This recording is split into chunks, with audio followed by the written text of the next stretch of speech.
Yung wasap-wasapan dito nga tayo sa Lieutenant Delvin Rosales Bridge dito sa Panganiban, Naga City.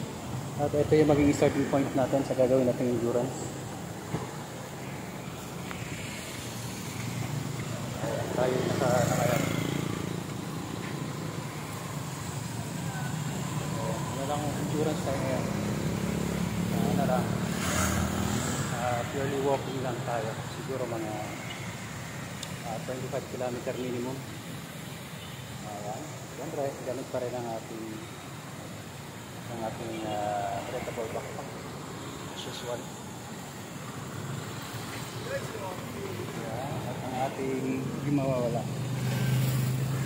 Siyempre ang ating sapatos na soft sole shoes. Ayun, at hindi nga tayo nakapag-time check kanina. Umalis tayo ron dun sa starting point natin sa Tulay.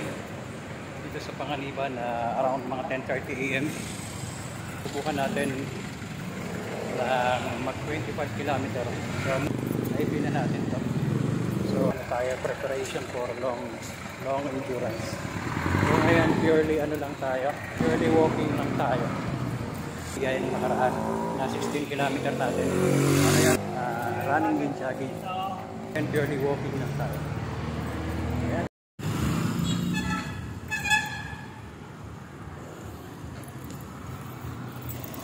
Yun, approaching na nga tayo sa rotonda ng Naga. Ito yung pinaka-landmark ng Naga, yung rotonda. Ayan ang rotonda ng Naga. So kung magagawi ka rito sa Naga, ayan yung sa pwede mong gawing landmark. Malapit na nga tayo, more or less nasa 200 meters. Mamaya kuhanan natin. Kuhanan din natin ng video. So ayun, balik tayo. 25 km endurance nga tayo, purely walking lang. So okay tayo sa 16 km ngayon. Naman 25 naman tayo. Gawin lang nating incremental. So ayun, go for it. 25 km.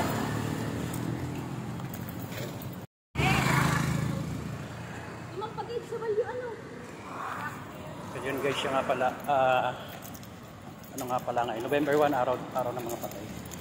So ito yung ayan, dahil nga araw ngayon ng mga patay, as usual dito sa mga dadaanan natin mga cemetery. Ayan, araw ng pagdalaw sa kanilang mga yumao. Ayan, ay lalakad lang. So endurance, may mga bantay ng mga pulis.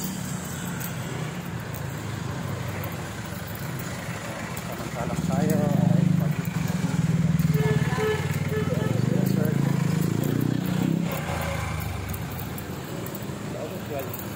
talagang may mga ganito na public safety operations.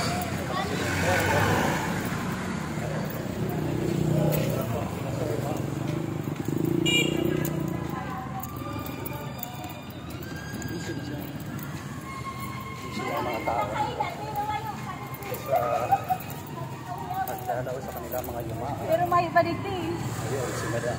Hello. Hello po. Ayan. At syempre, may standby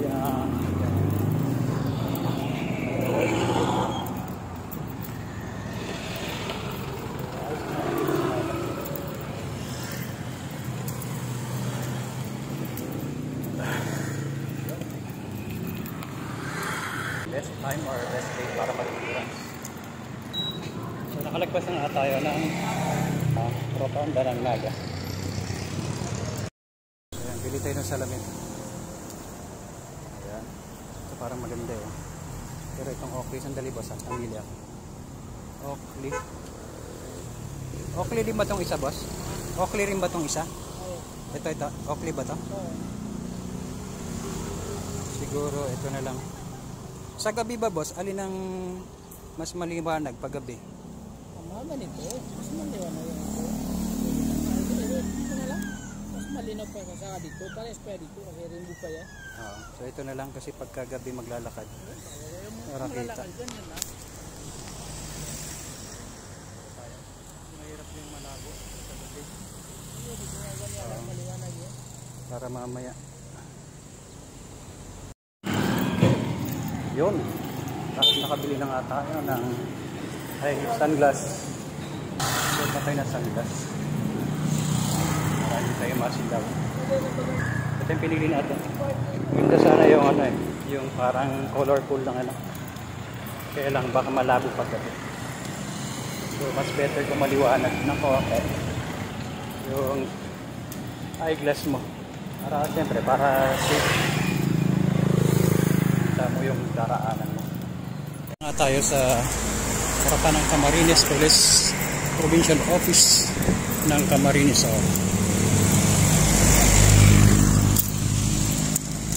Medyo malayo-layo pa ang ating lalakbayin.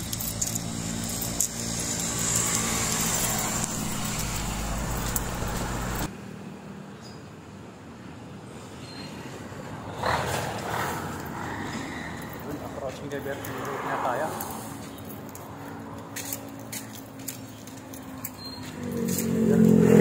Manila. Kanan, diretso Legazpi.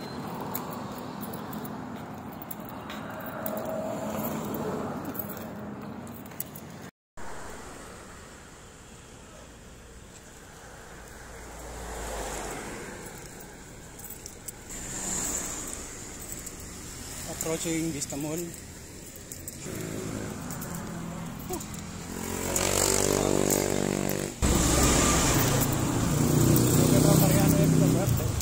Mga lugar ng Villa.